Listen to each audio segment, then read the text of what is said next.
Well, hi, everybody. Welcome back to episode number 80 of Bob and Chad Show. We're excited to be here. It was a great weekend. Everybody finally got some decent weather, so a lot of racetracks raced, and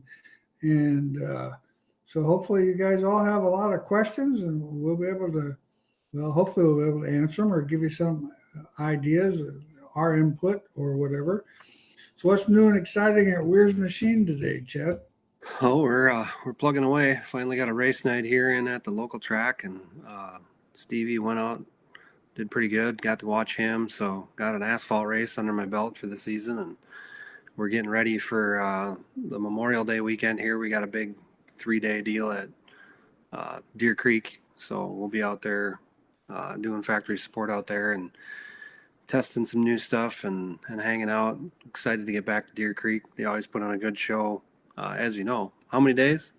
77 days to the Harris Clash at Deer Creek, and I can't wait, man. That Awesome. I look so forward to going up there for that deal. And Deer Creek, those guys do such an awesome job, and they had like 160 cars for their weekly show last weekend, as somebody told me. It was a lot of cars. Crazy. So it was pretty cool. I mean, they had 2A features in the B mods. Yeah, it was a heck of a field. That's unreal. So yeah, those guys just do an awesome job. I mean, it's such a treat to go up there, and they treat you with such respect, and they bust their butt to make sure you've got such an ideal racetrack. And I could go on and on and on about them for the rest of the hour. So I brought a couple widgets with. Awesome. I don't know if you've seen the post today, but we finally got our 9010 kits for putting the pull bar shock next to the pull bar. So that goes between the rear end brackets and has a swivel. And this one clamps on the tube, whether it's 1 1/4 inch or 1-inch tube, and then that'll mount the shock right in line next door. So we got them up, ready to rock now in 1 inch and 1 1/4. Awesome. Yeah, that's a good deal. Then they set the ball joint. We got this new ball joint tool. I don't know how much this applies to our mod crowd, but our late model crowd. So we made an adapter to go on our measuring plates. If you run a fabricated lower control arm, that just slips over, and then your ball joint ring would fit on there. And then you can measure control arm lengths with your inner heim, your 3/4 heim or 5/8 heim there. And then you could set that control arm to the right length if you're running a fabricated control arm. Oh, that's pretty cool. Scott says good evening. Well, it's a good evening, Scott. We're, like I said, we're excited to be here. I always look forward to these deals and get to talk to a bunch of old buddies and see what's been going on. Looks like we're finally getting some nice weather. Yeah, and it looks like, well, I looked at the forecast all the way through next week. They had the 10-day forecast, which I think covers up to next Monday or Tuesday or whatever. And it looks like, excuse me, looks like for the first time in as long as I can remember, that Memorial Day doesn't show any rain. Yeah. Usually that weekend has some rain. Yeah, that'll be kind of nice. We'll get a lot of racing in this weekend. That'll be awesome. Yeah, that'll be awesome. They've got a big special coming up, Benton County Speedway at Vinton on Monday night. I think it pays like $4,400 to win, and so looking forward to that. Planning on going over to that show. I only make it over there about twice a year for whenever they have some specials, but they do a good job. They've got a good program over there, and so it's always nice to see. And I don't know. I know there's some stock car specials. Anymore you can go anywhere under the world. It seems like for a stock car special, it pays $5,000 to win. Our old buddy Troy Jervitz, he's up in Spencer, Clay County Speedway in Spencer tonight, racing for a show. Can you hear that noise in the background? Hang on.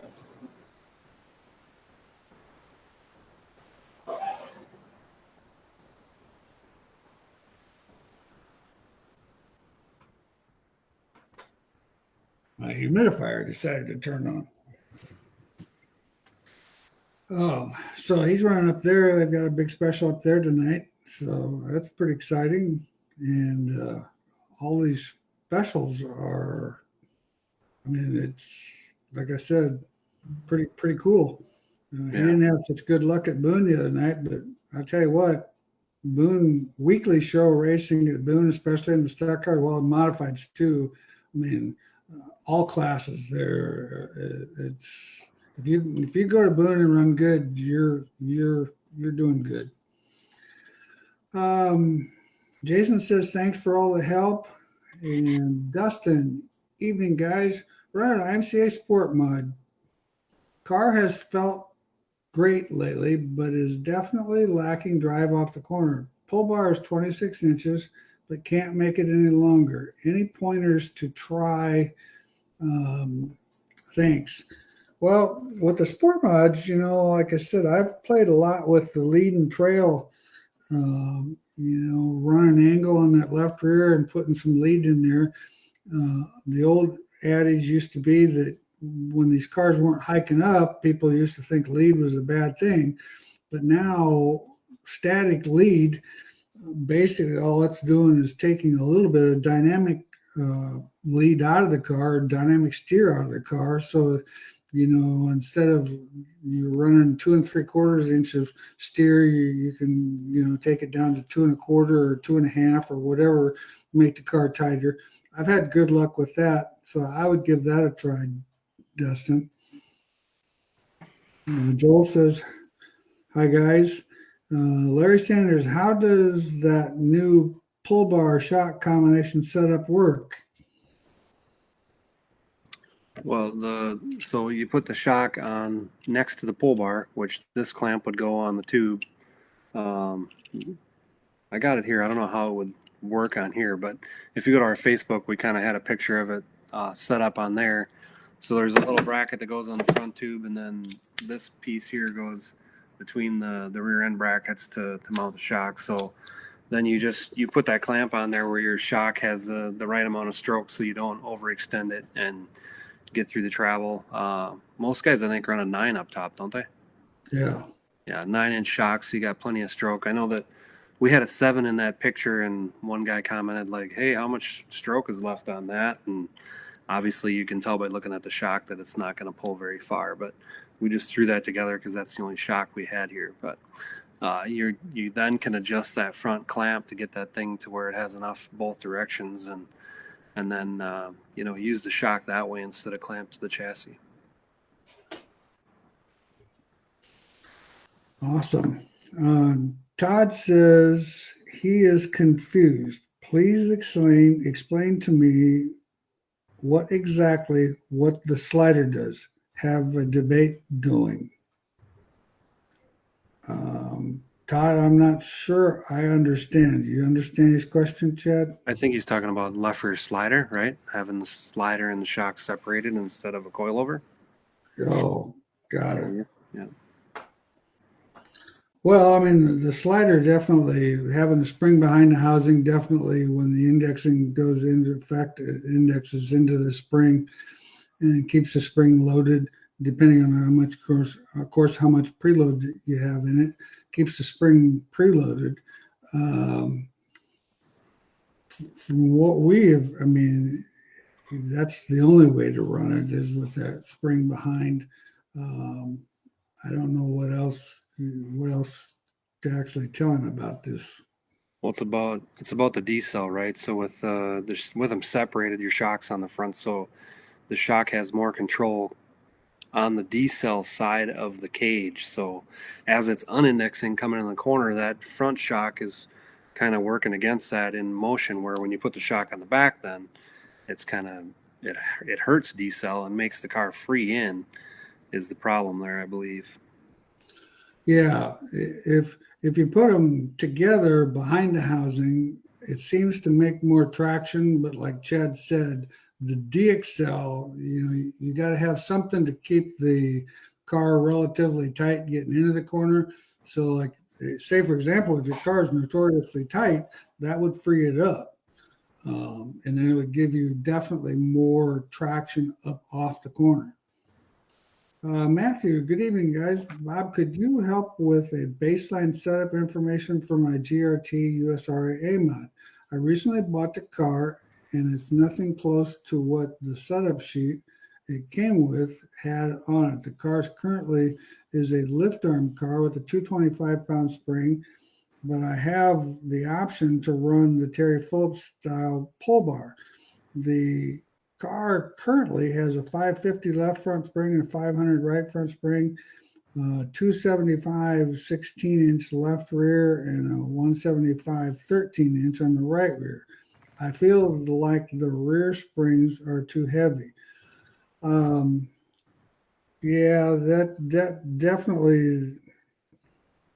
I wouldn't run anything over a 175 on the left rear, and most of the left rear stuff that we're doing is down in that 100, anywhere between 75 and 125 range. Our right rear is the 225. It seems like with that 13-inch 175, the car's too soft. It lays over on the right rear too much. It's just kind of too lazy. Now, that when you stiffen that up, it's going to tighten it up. So you might end up having to take that 550 and drop it to a 500 or a 525 because it's going to tighten the car up a little bit more. Best thing you could do tomorrow is give Austin a call, and he could send you one of our GRT AMOD setup sheets that we use for our cars. And all he would need is your email address, and he could send that sheet right out to you. That'll give you a good idea of what we're running and kind of where we're at. Chris, what's a good go-to adjustment to get the car to turn better in the middle of the corner? Mostly slick racetrack. Really having to wait on the car before I pick up the throttle. 3-link Camaro clip. Well, it sounds to me like you probably need to tighten the car up a little bit more than what it is. Maybe a little bit more left rear, not knowing what you're running for springs and stuff like that. If you're waiting on the car, that means that the left rear is not hooking up like it could. You might need more trailing arm angle on that left rear tire. Those kind of things would definitely help accelerate the traction. Those would be some ideas. You got any ideas, Chad? Well, I was confused. He was talking about turn better, but maybe he was talking about being too loose. Yeah, he said he wanted it to turn better, but he has to wait on the throttle, so they don't match. Yeah. So possibly. Yeah. Yeah, car's tight. That's okay. Car's tight. Yeah. Usually if it's rolling tight, I always point to the Panhard bar. If it's like that rolling tight before you go to the fuel, if you're rolling tight, generally that's a roll center problem, I think. But yeah, I would agree with that. The other thing I would probably contemplate doing is putting a softer left front spring in the car to kind of get the car to turn, getting into the corner. It'll take a little bit of side bite out of the right rear and make the car roll a little bit better. So those would be some things I would suggest, Chris.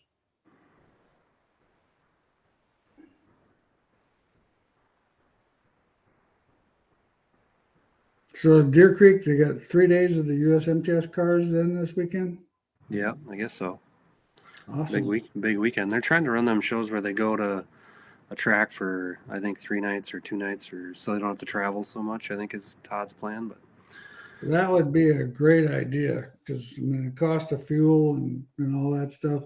And I know that's probably the only thing that I don't care for about the North Dakota tour is, and I mean, you've been up there. I mean, you got 2 hours of driving every day, which, it seems like when you can be at one racetrack for 2 days, I don't know. gives you a little bit more time to socialize with people and see what's going on. But that North Dakota tour still is a lot of fun. I mean, I haven't been on it for a couple of years. I think Bobby's going to go this year with McBurney's. Yeah, we're still up You in the have air. a car count for that deal. Yeah, we're still trying to figure it out. I know with the commerce we can't go into Canada, but Yeah. Well, that's what I was just asking him today. I says, "Is your passport current?" I said, "I better check that." I said, "You better." Uh, Mike said 2 nights in Grays Harbor, Washington, IMCA. Awesome. Derek's got a USA B mod with a quick change. I'm struggling with the heat race that are really heavy. Have any setup advice? Left rear bar angle is 24 degrees. Right rear is around 15. Have J bar at 0 on the pinion. And been playing with rake from 5 to 6 or 5 to 8 inches. Car has no speed, it feels like. Well, when it's really heavy like that, of course, like I said, not knowing what your springs and stuff are and what your setup is, but I think your trailing arms look good. That all sounds really great. I would say I'd even go up higher, because the old standard 9-inch Ford, the pinion's an inch and a quarter above where the quick change is. So I wouldn't be afraid to go above that an inch if the racetrack's super tacky, because it sounds like if you have no speed, that's a pretty good indication that the car's just hooked up too much.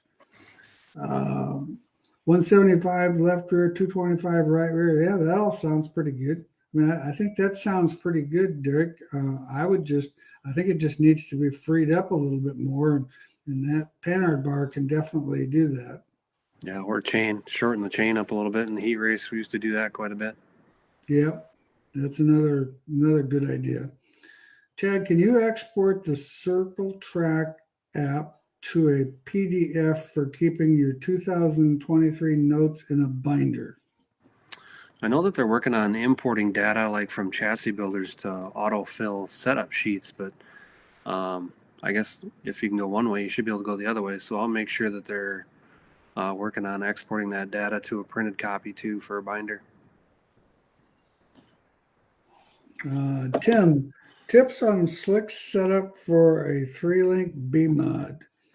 Well, once again, like I said, I work a lot with lead on slick racetracks. We've got anywhere from 24 to 28 degrees of angle on our left rear. The right rear, still I wouldn't go below 5 or 7 degrees on it. I think you'd be better off to put more Panhard bar angle to get the car to have some more side bite, but keep a little bit of trailing arm angle in that right rear so that it has more corner speed. That works really good.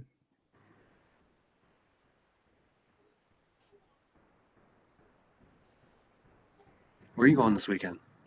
Well, I'm probably Monday night, I'm going to go to Benton County, which is Vinton, and I'll probably go Friday night to Marshalltown, and Saturday kind of just depends on how Saturday goes. If it looks like it's a good fishing day, I might go fishing. Problem with going on Saturday is everybody else has that same bright idea, so I don't know what this. So I don't know. Probably go to Boone. I haven't been to Boone. I think I've actually only been to Boone a couple times. Come to think about it. So, Bill, camber caster on a sport mod to make the car pull more to the left. Well, depending on what you got for spindles, which I would imagine, Bill, you just have to say if you got 3-piece spindles or if you've got the 1-piece pintle spindle. The 1-piece pintle spindle, you could put a little less caster in the left front, a little more caster in the right front. That's going to make it pull more to the left. 5 degrees. I've never really went much more than 5 degrees on the right front with a pinto, and 6 degrees on the 3-piece spindle is kind of what I've always worked with. Tim says, does anyone offer a cheat sheet for setup tips? Well, that would be the Circle Track app. Yeah, we have a tuning feature in the app that basically you punch in what you race, whether it's a stock car, modified, late model, or B mod, and then you pick your condition, loose in, loose middle, loose off, gives you the tight option for tight in, tight middle, tight off, and then it gives you a list of recommendations that most of them came from Bob and a couple other chassis builders and me that kind of threw all of our eggs in one basket and put some stuff down there. We're probably going to get a little bit more technical on there as we move forward and guys tell us what they want. We've had requests for what load changes do and some other things, and we can get a little bit more technical with the 4-link stuff and the 2-link stuff. So we're, like I said multiple times, that app is just going to be an evolution, from here on out of things that we want to do with it or can do with it, and constantly update it and make it better and basically help you win races. So and where can they purchase that Circle Track app? That's circletrackapp.com is the website. So they just launched a video on the Circle Track app Facebook on how to go through the whole process of buying it. So if you go to the social media page, watch that video.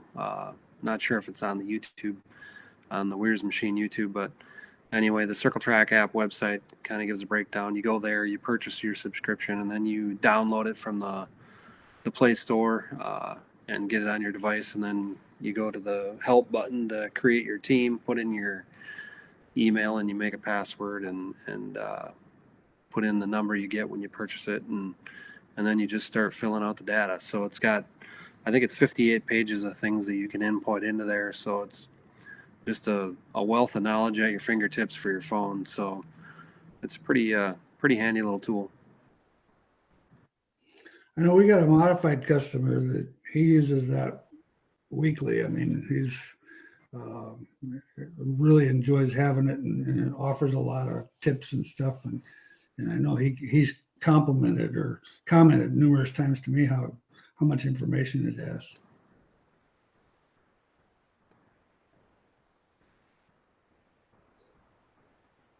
I sent one more gadget with me too.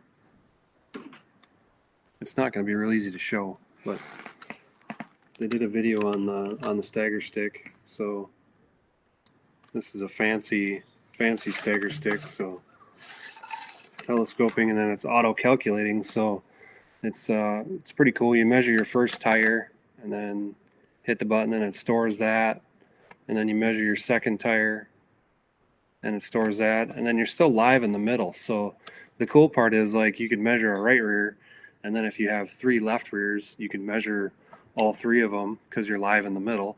And then if you like that last one, then you would hit that and it would save that, and then that's what you could go. So it saves it, then you can go to your notebook and write that down, what you had. So just a really cool tool from the Ultraforce line of stuff. And it comes with either a flat end or a roller end. So pretty sweet tool. Awesome. I mean, if you have trouble with math, it's really quick math. There you go. It's pretty quick math. As you get advanced in years, the more of that stuff that's simple is better. Jeffrey's got a different ideas. Instant tight on the throttle pick, mid corner, thrust angle only multiplies how bad. Yeah, instant tights, pull bar or something. Not sure what kind of car that is, but Yeah. I think he's given us suggestions for what we were talking about with the guy that was tight in the middle of the corner. Oh, yeah, I gotcha. Yep. A locking side on a dry slick A-mod. Would a 275 be a good change on 200 right now? If so, what should I expect running that stiff? Well, I've tried all those stiff springs and I've not really had, like you go to Deer Creek or some super fast racetrack, a real stiff right rear may work really well, especially to qualify with. Has some good ideas.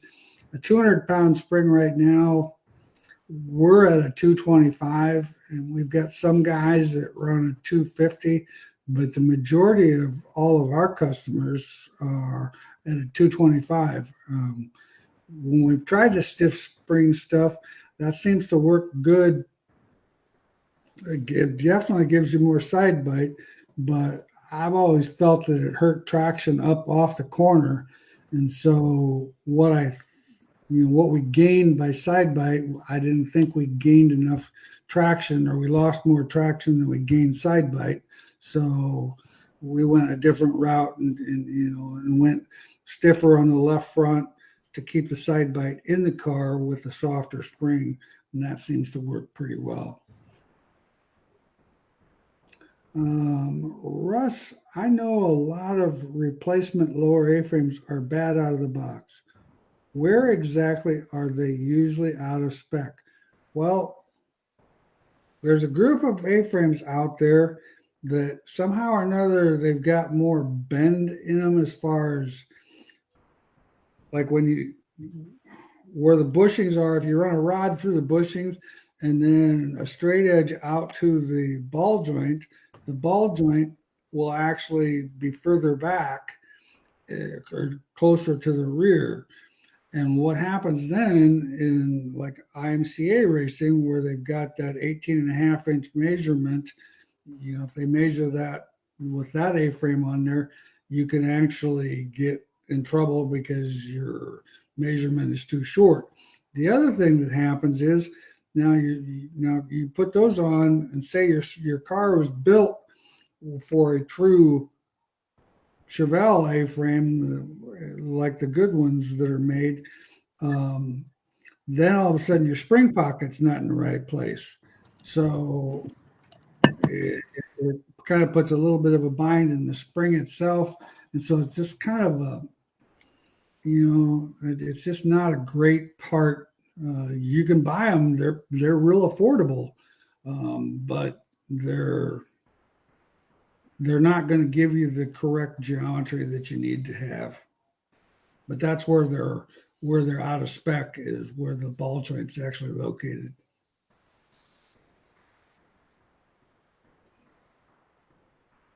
What brand are you buying? We buy the ones from Argo. And then you do a bunch of work to them. You'll sell them ready to rock, right? To anybody? Right. Yeah. Yeah. Our stuff is all ready to go. We put bushings, the plastic with the steel insert bushing in them, or neoprene, whatever you call it. And then the A-frames are true. We check the ball joint measurement to make sure that the ball joint measurement is in line. We put the shock mount on it. We put the collar on there for the Howell lower ball joint, and then we ship them that way. When we did have a problem with some of those A-frames, the spring didn't sit in there flat. So in other words, like a certain spring rates, like a 600-pound spring, might actually be too wide for the A-frame. So what we actually did is we had a piece made where we could actually press that A-frame and stretch that out so that the A-frame fits in there, or the spring fits in there without any bind. People don't understand how important. I mean, I know those A-frames are expensive, but man, it's so important to and keeping up with, like using that tool that you've got for checking the lower A-frame. I mean, on a rough racetrack, you can bend that outer lip up in a heartbeat and not hit anything, and that throws the car out of whack. It's pretty important. For sure. Yeah, I wish there was a more affordable part out there, but there isn't. I Not think, to have it right. not to be that guy, but I think the fabricated ones are less money, ain't they? Oh, they are. Yeah, yeah, and you don't have to deal with it. Yeah, no doubt. They definitely are. Some things in racing, I have come to the conclusion that they don't need to make sense. It's just the way it is. Because if we tried to make sense out of some of the rules that, and I understand where the intent of a lot of these rules come from. I mean, I don't want to get on a deal about that because it still has to look like kind of a stock factory type deal, and I'm not complaining about anything like that. That's not the case whatsoever. Yeah, Chris says get Brett to let us run those fabricated ones on IMCA. You might be watching, so Well, and the problem, and for where those guys come from, the problem that you run into with the fabricated one is if you bought yours and we knew it's right, but with a fabricated one, you can also do more fabrication to it to do other things to the car that would make speed. And so it's kind of some of these rules we have to keep ourselves from trying too much trick stuff.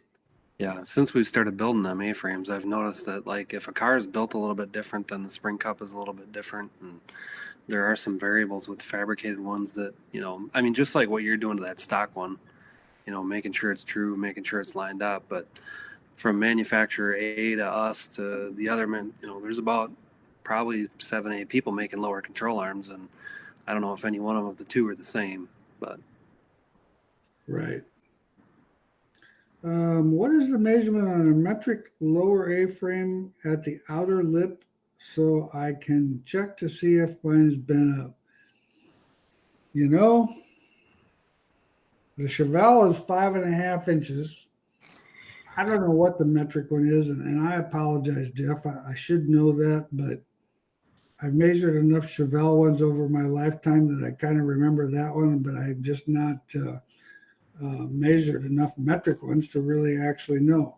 So hopefully somebody will be listening here and they can give us that measurement. Maybe Paul at B&B's listening or watching, and maybe he can kind of chime in here and tell us what that measurement is. I know those guys are, well, Chris, I could be wrong. Maybe it is 5. I don't think it's 5. I thought it was 5.5. I could be wrong. I'll have to check. That's something I'll just have to check out. I thought it was 5.5, but again, that's the thing where you need to buy a couple of them and get them measurements, and then like we make that lower checker that goes on the car, so it snaps over the bolt head, and then you can reference the ball joint ring and actually have a number to write down, whether it's 4 inches, 5 inches, whatever it is. It gives you an on the car reference point with a good A-frame. So if you buy new ones, whether it's a Chevelle or a metric, then you can document that number and have it in your notebook. So if you hit the inside tractor tire, you can put that lower checker on there real quick and get that measurement and know if you need to work on it. well, I'm going to try to text to find that out. So give me a minute here. You can just keep talking there, Chad.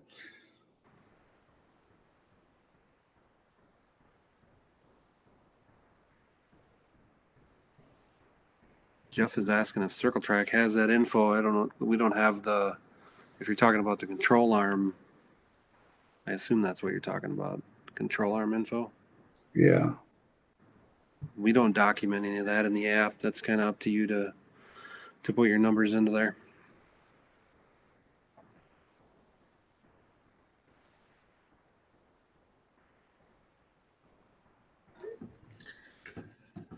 Yeah, no, that's for sure. Let's see here.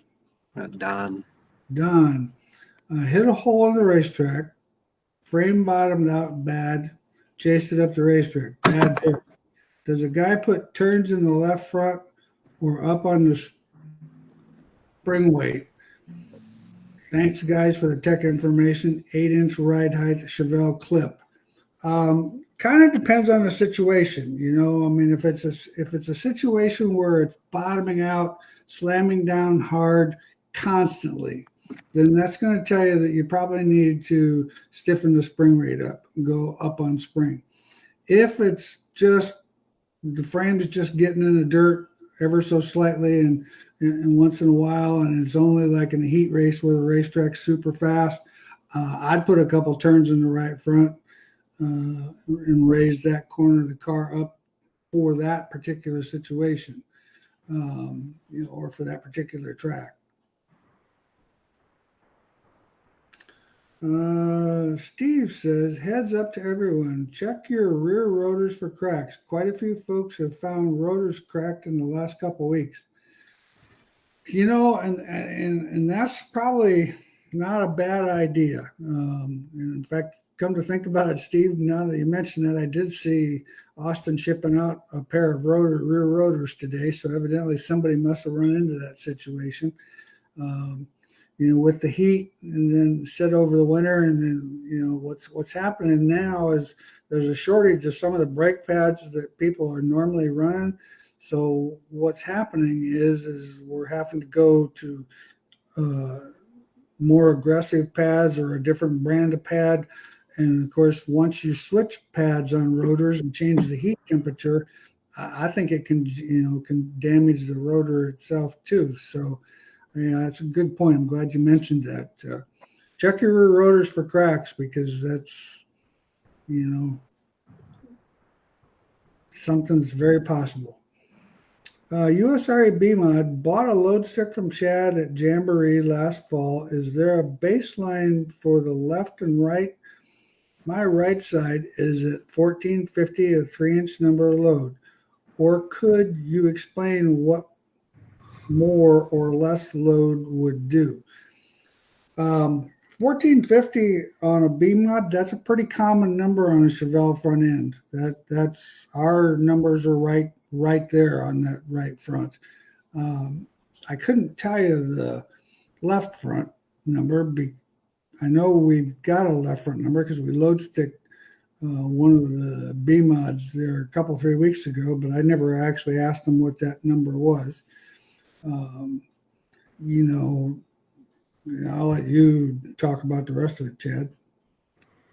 Yeah, I mean, the load stick is just your notebook for putting all that number in there. You need to be careful when you're talking about different loads, different cars, but I don't know. I actually don't even know any data. People don't tell me anything anymore because they know we talk to too many people. So Bob's probably pretty close on that, 1350 to 1500, I would say, is probably the range there. Shock mounts vary so much, you can tune that bottom number, that 3-inch number, with different springs pretty easy too. That's what we've learned with the stick, is when you have 3, 4, 5 different spring manufacturers and you put the stick on there, you get different numbers with each spring, how they coil bind and how they run through travel. So tuning that down number is probably more important than tuning your ride height number, but it's kind of a balancing act between the two. Yeah, I would agree. A little less load is just going to make that corner feel a little bit softer. And a little more load is going to make that corner feel a little bit stiffer. In that sense, it's basically putting, the old adage is technically putting wedge or taking wedge out of the car is what it's doing. Anyway, the number for the lower control arm is 5 1/4 on a Chevelle. I just got that text that it's 5 1/4 on that outer tip to the Chevelle. I still don't have an actual number on the metric one. My metric guy is racing in Spencer tonight, so texting him would probably be a waste of time.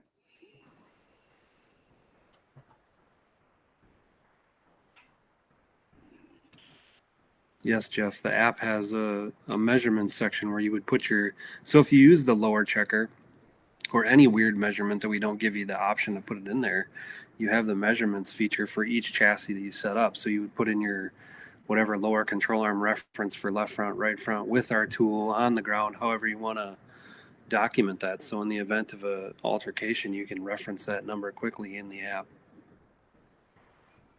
Yeah, that's pretty cool. I mean, there's so much information you can put in that thing and have it. It's so easy to access. It's just unreal. And the thing of it is, some people say there's so much information that it's overwhelming. Well, it's only overwhelming if you allow it to be.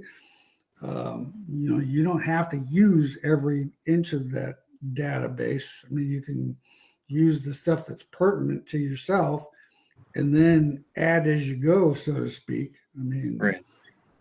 The ideal deal would be this would be January and you bought the app and you had nothing else to do but put information in it. Where this type of deal.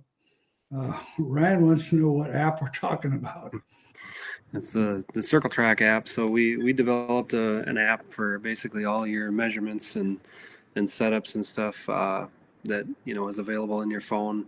You enter in your data. There's a tuning page. You can check it out at circletrackapp.com. It goes through it. And there's a video on the Facebook page on how to do it, how to download it. So just a wealth of information and tuning, whatever kind of car you got, Ryan, it'll help you with your, at the racetrack, and you can sometimes run out of ideas of what to change. So just check out the website, circletrackapp.com. Brandon says he's the one that took these measurements for me. He says left front load at 1 inch. We are at 850 to 900 pounds.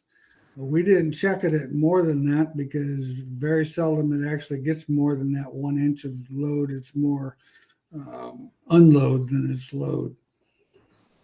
Let's see here. How do panhard bar angle affect the car? Move the frame side or the rear end side more often. Have heard one side is more aggressive than the other. Moving it on the rear end is definitely more aggressive. I very seldom ever move it on the frame.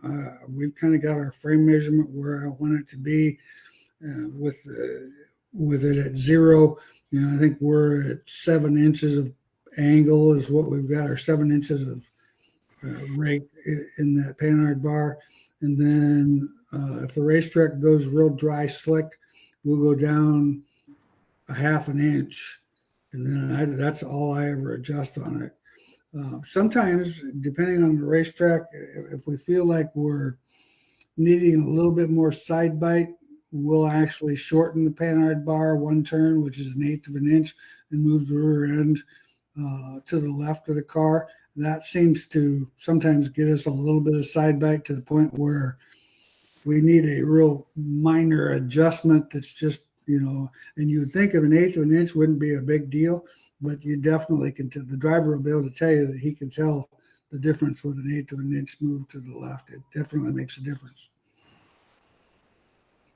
But in answer to your question, moving it on the rear end is much more aggressive.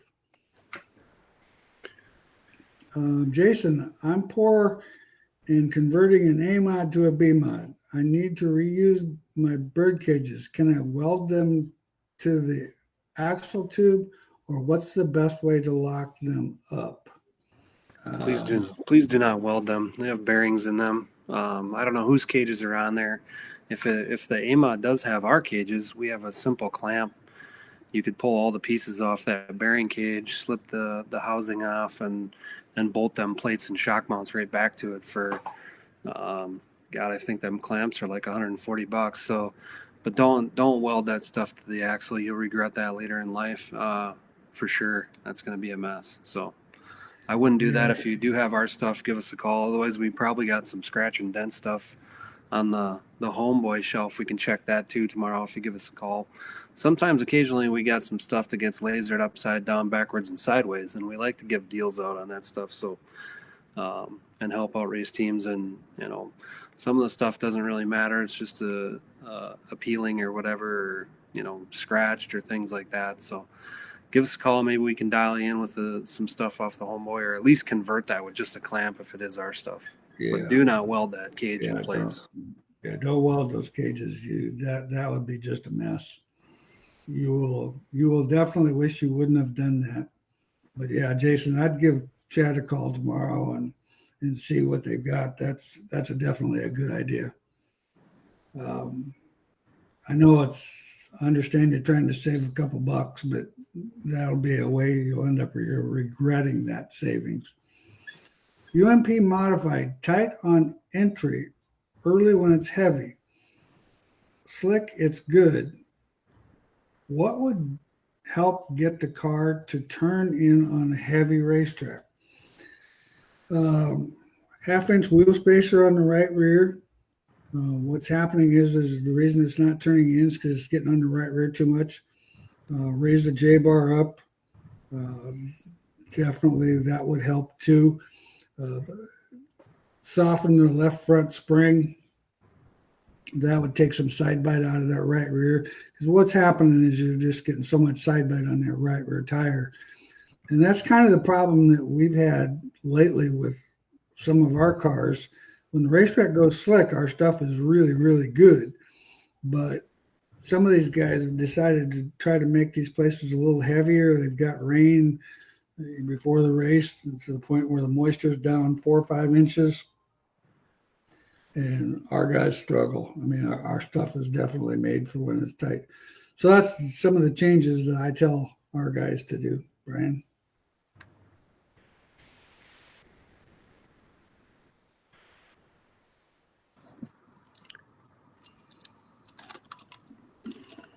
So when's that big race at 141? Is that the third weekend in June? Yeah, that's coming up in a couple weeks, I believe. Is it like 12, 13-ish, something like that? Yeah. Yeah. Chris asking for a friend. If the car is good through the corner but has no drive off in a metric sport mod, what do you recommend he do? Well,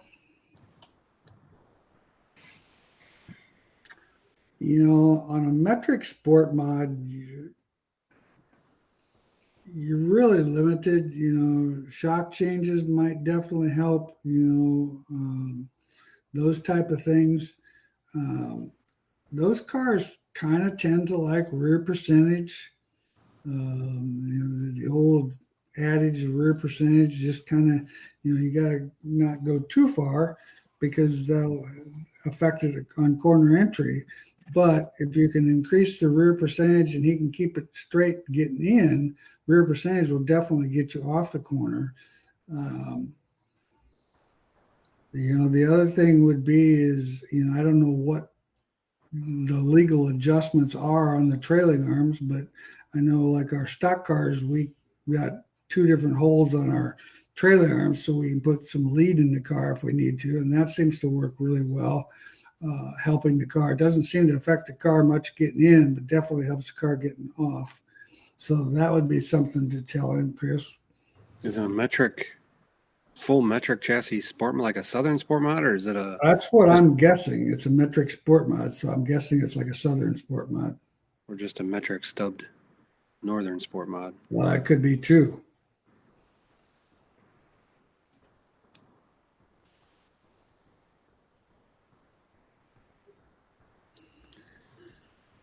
Yeah, that would be a little bit different, Chris, if it's a Southern sport mod where it's got the metric rear suspension like the stock cars, or if it's metric stub Northern sport mod. There we go. Well, then that changes the whole package. I mean, rear percentage definitely helps. Lead definitely helps, but at least it's adjustable, so you can adjust it. And shocks, those 2 things would be what I would recommend. Jeffrey says metric sport mod, add 50 pounds at transmission loop.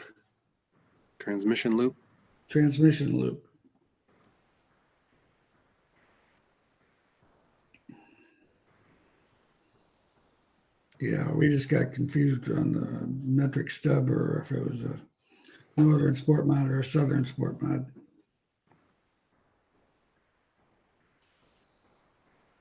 Well, we've got a few more times for some questions, guys. If you've got any more questions, Chris says thanks. I'll let him know. It's truly for a friend. LOL. I understand, Chris. No problem. I know those friends deals. You got to help out a buddy when you can, or whatever.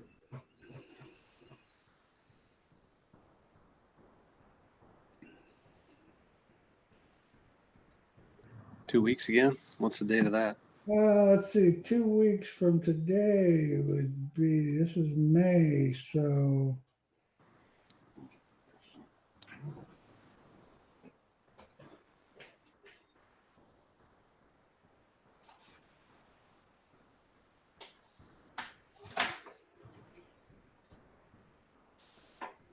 June 6th. Oh, hell, we'll have all kinds of racing in by June 6th. And like I said, the 10-day forecast looked pretty impressive for the week coming up. Let's see here. Chris, also, are you guys coming to the Clash at Deer Creek? Chad, I know you are usually come for that. Yep. Chad will be there for the Harris Clash. I think he's talking about the Clash at Francis Creek. Oh, Francis Creek. Yeah, in June. We're talking about it. We usually go. We're not sure. It's kind of a goofy week, but one way or another, we'll probably end up there. Probably race day only, though.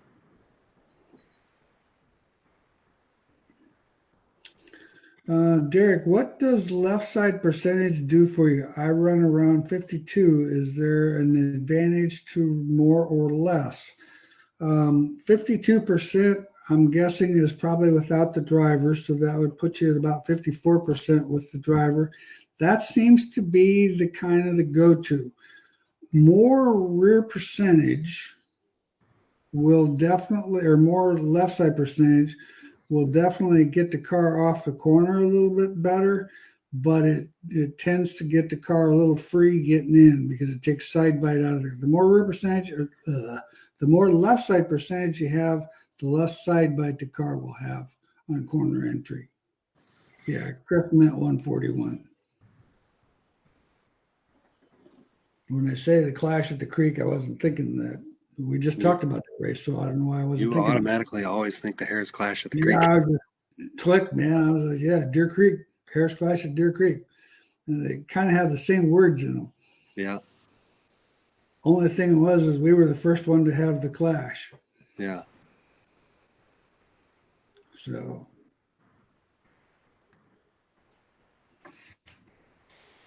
But yeah, June 6th will be our next event.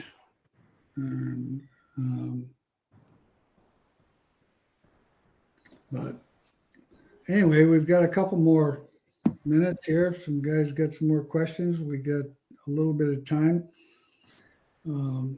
Jim, is there any videos on the pull bar setup from Wehrs? Are you talking the 9010 video for the 9010 mounts from today? That guy? Are you talking videos on actual pull bar setups? Tell us what you want. The media team is rocking and rolling. They're ready to go. They just need content. What do you want them to do? They got a list of stuff to work on, but we need your guys' input on what you want to see. So if you're talking about just a regular pull bar setup, or if you're talking about that 9010 setup, let me know. Steve, if you had a choice between fuel and lead to gain rear percentage, which would you prefer? Lead is a constant; it doesn't move. So your center of gravity is the same no matter what. Where the fuel will burn off and the center of gravity will change. Rhonda says, congratulations on the 80th. And Jim says the number 7 pick, but Billy sent me the big purple today. I had one from a used car with no instructions. So 7-puck and Big Purple are a little bit different. The 7-puck's going to have more preloads. So the 7-puck closed can bar, I'm not sure if we have a video on that on the site or not, but that thing you're gonna grease all the pucks and you grease the inside of the can and then you preload it a 1/4 inch, and then you'll run it one night and then you'll reset the preload after the first night, usually a 1/4 to 3/8 of an inch. The big puck is very simple. That's just simply an 1/8 inch of preload, and that thing you don't have to grease it, you don't have to work on it, you don't have to do nothing. You just put that thing in the car and smash it, and I'm not sure if you're IMCA, Jim, or if you're open car, but an IMCA car can run that bushing probably between 40 and 60 nights, depending on track conditions. So that's one of our longest lasting pull bars for sure.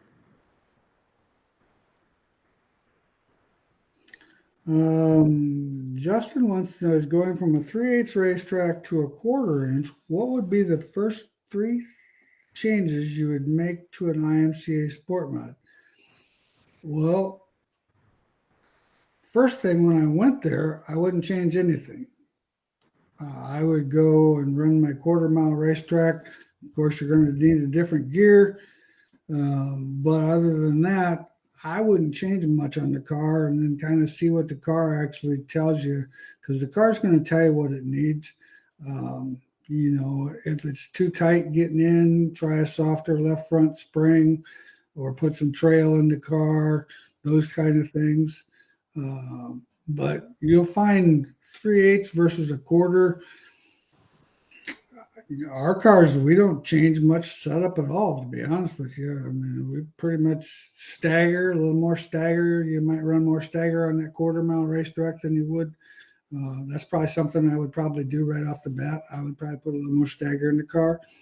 And then I work a lot with my right trailing arm. If the car seems like it's a little too tight, I raise the right trailing arm up a hole on the frame and get more steer in the car. And that's pretty much what I would do, because, the car's probably going to be a little tighter on that 1/4 mile racetrack. Just guessing, but, it's hard to say. If you're on a real fast, high bank 3/8 and a flat 1/4, it's going to be quite a bit of difference. But overall, I would start with my basic setup and then adjust accordingly.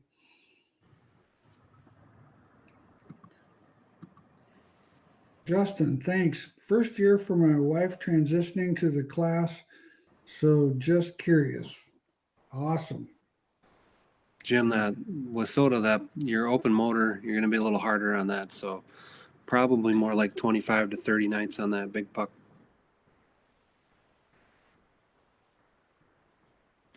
Oh, yeah. Yeah. That's for sure. All right. All right. Well, another good show. Thank you guys for all chiming in on here. We appreciate you coming in and watching, and we look forward to seeing you here in a couple weeks. Thanks again. Thanks, everybody.